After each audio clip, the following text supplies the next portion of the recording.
His lighting is wonky as crap. We'll finish what we started. So promise me that they'll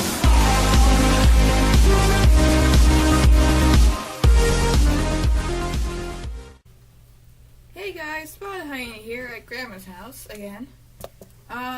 With another Animorphs vlog. This is book 19, The Departure, and I'm going to hold this here so that you two can allow me to choose this as a thumbnail. I'm just going to hold this here for the entire duration of the vlog, except for when I show you the flip book, which is a little complicated because the first few pages are falling out because I didn't take good care of my books when I was little.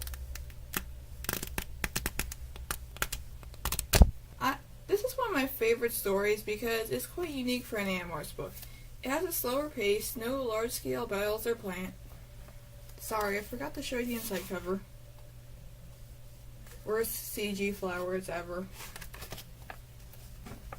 Most of it is the interactions between two characters. It's kind of like a cross between the exploration of the human condition that is characteristic of literary fiction and the high-concept plot that is characteristic of genre fiction. Not a lot happening plot-wise, but that's the point. Most of it is character exploration and character development, and it's very relevant to today. More on that later. I also like how this book explores the sociological idea of the in-group and the out-group. The in-group is the group that you belong to. In this book, from the point of view of Cassie, that would be humans and possibly Andalites. Because you belong to this group, you may hold them in a higher regard and may even overlook or diminish their flaws. The out-group is any group you don't belong to. In this book, that would be the Yeerks. Humans generally view the out-group as wrong somehow, weird in a bad way. Think about high school cliques. Or middle school cliques. There were no cliques in my high school. Of course, this doesn't apply to every human. Sociology is a study of groups, not individuals.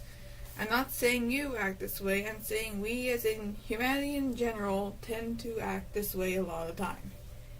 So, the plot is pretty simple. After a battle, Cassie returns home and is horrified at having killed a Hork-Bajir. She's killed plenty before, but this time she perceives the death as being in cold blood. There's a scene where she brushes her teeth until her gums bleed, and it reminds me of the scene in Macbeth, where Lady Macbeth washes her hands until they bleed, trying to get the non-existent blood off.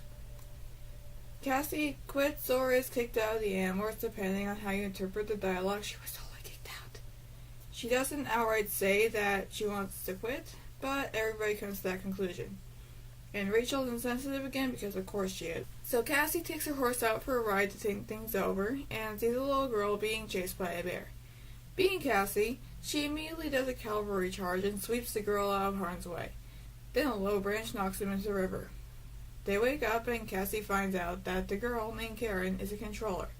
A Yeerk named Aftran. Insert a bunch of numbers here. I'm gonna call him Aftran. Who has followed her since the battle. The Yeerk in the Hork-Bajir's head was his twin brother. Cassie remembers seeing Karen's eyes glowing out her window at night. Huge lapse in research here. Humans don't have the membrane that makes eyes glow. Only nocturnal or semi-nocturnal animals have that. Anyway, they wander through the forest looking for civilization. Both of them have multiple opportunities to kill each other, but they don't. And neither is quite sure why. It's revealed later that they both want peace. So, the Animorphs find Cassie with the girl, and the controllers have a search party in the woods that's about to reach them. And Cassie and Aftran make a deal. Aftran will never take a host again if Cassie lives the rest of her life as a caterpillar. Now, Aftran doesn't know that caterpillars turn into butterflies, because, of course, Yeerk. Although you'd think the little girl that he infested would know that. Oh well. Cassie spends 2 hours in caterpillar morph, and Aftran yells at her to the morph because she's proved herself. But caterpillars are deaf, so Cassie just builds a cocoon.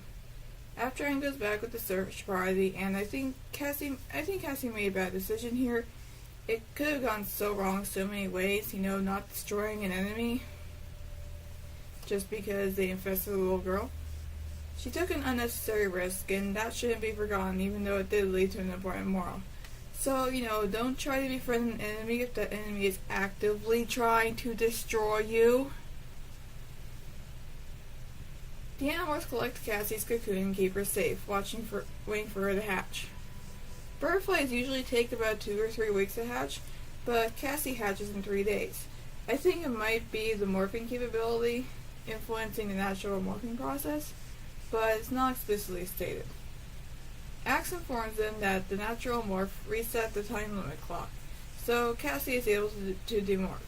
She's worried that she might have cheated, but seeing life from the point of view of the Yeerks, being blind and suddenly coming into a world of color, gives her more sympathy for them and causes her to not take her colors or her eyesight for granted. And the relevance comes in the moral. Cassie tries to be a pacifist, but she's a soldier and she always will be. The world is violent and unfair, and there's nothing she as an individual can do about it. But she can try to change the things she can. She can look for opportunities to befriend the enemy, thus destroying an enemy without killing anyone. Like Abraham Lincoln said, allegedly. And with how violent the world may seem now thanks to the media, that's all we as individuals can do. We can try to understand other points of view, even people we perceive as enemies, by listening to each other and sharing our stories.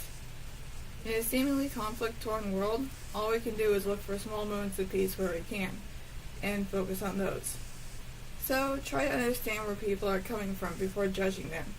You don't have to agree with them, but you can show them a little empathy and maybe convince them that not all members of the out-group are rotten. Maybe with enough small connections made between different groups, there will be no out-group.